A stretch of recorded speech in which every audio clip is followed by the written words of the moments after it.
Low ಗೂಬೆ, ಹೇಳಿದ್ಯೇನೋ ನಿಮ್ಮ ಪ್ರತಿಭಾ ಅತ್ತಿಗೆ ಹತ್ರ ನಮ್ಮ ಮದುವೆ ವಿಷಯನ ನಿಮ್ಮ ಅಮ್ಮನ ಹತ್ರ ಮಾತಾಡೋದಕ್ಕೆ? ಆಗ್ಲಿಲ್ಲ. ಯಾಕೆ? ಅತ್ತಿಗೆ ಹತ್ರ ಮಾತಾಡ್ಬೇಕು ಅಂತಿದ್ದೆ, ಅಷ್ಟೊಳಗ ಅಜಯ್ ಬಂದ, ಕೇಸ್ ವಿಷಯ ಓಪನ್ ಆಯ್ತು, ನನ್ನ ಮದುವೆ ವಿಷಯ ಮುಚ್ಚೋಯ್ತು. ಇವತ್ತಾಗ್ಲಿಲ್ಲ ಅಂದ್ರೇನು, ನಾಳೆ ಇದೆ, ನಾಡಿದ್ದಿದೆ, ಎಲ್ಲದಕ್ಕಿಂತ ಮುಖ್ಯವಾಗಿ ಆಚೆ ನಾಳಿದ್ದೂ ಇದೆ. ಯಾಕೆ ಚಿನ್ನ ಅವಸರ? ನಿನ್ ಲವ್ ಅಕ್ಸೆಪ್ಟ್ ಮಾಡೋದಕ್ಕೆ ನೀನ್ ನನಗೆ ಕೊಟ್ಟಿದ್ 2 ದಿವಸ, ಅದಕ್ಕೆ ನಿನ್ಗೆ ಅರ್ಜೆಂಟ್ ಇತ್ತಲ್ವಾ? ನಿನ್ ಪ್ರೀತಿನ ಅಕ್ಸೆಪ್ಟ್ ಮಾಡೋರ್ಗು ನಾನು ಹಿಂದೆನೆ ಸುತ್ತಾ ಇದ್ದೆ. ಇವಾಗ ಮದ್ವೆ ಆಗು ಅಂದ್ರೆ ಎಲ್ಲ ಹುಡುಗರು ಇಷ್ಟೇ ಅನ್ಸುತ್ತೆ. ಮಿಕ್ಕ ಹುಡುಗರ ಕತೆ ಅಂತೂ ನನಗೆ ಗೊತ್ತಿಲ್ಲ, ನಾನಂತೂ ಆ ಥರ ಅಲ್ಲ. ಯಾಕೆ, ನಿಂಗೆ ನನ್ನ ಮೇಲೆ ನಂಬಿಕೆ ಇಲ್ವಾ? ಇದೆ. ಲೋ ಗೂಬೆ, ಪ್ಲೀಸ್ ಕಣೋ, ಬೇಗ ಮದ್ವೆ ಆಗೋ. ನಿನ್ ಫ್ಯಾಮಿಲಿ ಫೋಟೋಲಿ ನಾನು ಇರ್ಬೇಕು ಅನ್ನೋ ಆಸೆ, ಅದಕ್ಕೆ. ಏನ್ ಗೊತ್ತಾ, ನೀನ್ ನನ್ನ ಮದ್ವೆ ಆಗೋದ್ರಿಂದ ನಿನಗೆ ತುಂಬಾ ಅಡ್ವಾಂಟೇಜಸ್ ಇದೆ ಕಣೋ. ಬೆಳಗ್ಗೆ ಅಲಾರಂ ಬದಲು ನಾನೇ ನಿನ್ನ ಎಬ್ಬರಿಸ್ತೀನಿ, ಬಿಸಿ ಬಿಸಿ ಬಿಸಿ ಕಾಫಿ ಮಾಡ್ಕೊಡ್ತೀನಿ.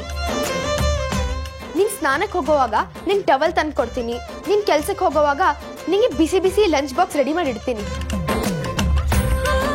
ನೀನ್ ಆಫೀಸಿಂದ ಮನೆಗೆ ಬಂದ್ಮೇಲೆ ಮತ್ತೆ ಬಿಸಿ ಬಿಸಿ ಕಾಫಿ ಮಾಡ್ಕೊಡ್ತೀನಿ.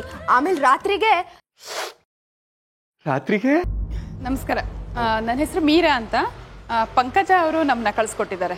ಓ, ನಮ್ಮ ಫೇಸ್ಬುಕ್ ಪಂಕಜ ತಾನೆ, ಗೊತ್ತು ಬಿಡಿ. ಇವಳು ನನ್ನ ಮಗಳ ಅತಿಥಿ ಅಂತ.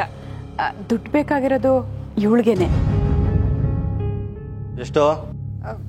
ಜಸ್ಟ್ 15 lakhs ಅಷ್ಟೇ, 15 ಲಕ್ಷ. 10% ಬಡ್ಡಿ ಆಗುತ್ತೆ. ಅಷ್ಟೊಂದ? ಬೇಕೋ ಬೇಡವೋ? ಅದು ಬೇಕು. ಬಡ್ಡಿ ತುಂಬಾ ಜಾಸ್ತಿ ಆಗುತ್ತೆ ಕಣೆ. 10% ಹಂಗೆ ತಿಂಗಳಿಗೆ 1.5 ಲಕ್ಷ ಬರೀ ಬಡ್ಡಿನೇ ಆಗುತ್ತೆ. ಅಮ್ಮ, ನನಗೆ ಮೊದಲು ಬೊಟ್ಟಿಗೆ ಓಪನ್ ಮಾಡಿ ನಮ್ಮ ಮನೆಯವ್ರ ಮುಂದೆಲ್ಲ ತಲೆ ಎತ್ಕೊಂಡು ಓಡಾಡೋದು ಮುಖ್ಯ. ನೀವು ಹೇಳಿದ ಬಡ್ಡಿ ಕೊಡೋದಕ್ಕೆ ನಾನು ರೆಡಿ. ಹಾಗಾದರೆ ನೀವು ಕೇಳಿದಷ್ಟು ದುಡ್ಡು ಕೊಡೋದಕ್ಕೆ ನಾನು ರೆಡಿ. ಅದಕ್ಕೆ ಬೇಕಾಗಿರೋ ಶ್ಯೂರಿಟಿ ಕೊಡಿ ಸಾಕು.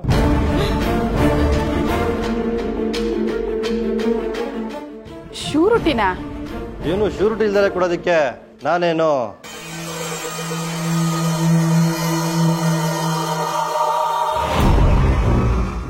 ಮಗಳು ಬಾಯ್ ಫ್ರೆಂಡಾ? ಆ ಥರ ಎಲ್ಲ ಮಾತಾಡಬೇಡಿ ರೀ. ಪಂಕಜ ಹೋಗಿ ನನ್ನ ಹೆಸರು ಹೇಳಿ ಅವ್ರು ದುಡ್ಡು ಕೊಡ್ತಾರೆ ಅಂತ ಹೇಳಿದ್ಲು, ಅದಕ್ಕೆ ನಾವು ಬಂದಿದ್ದು.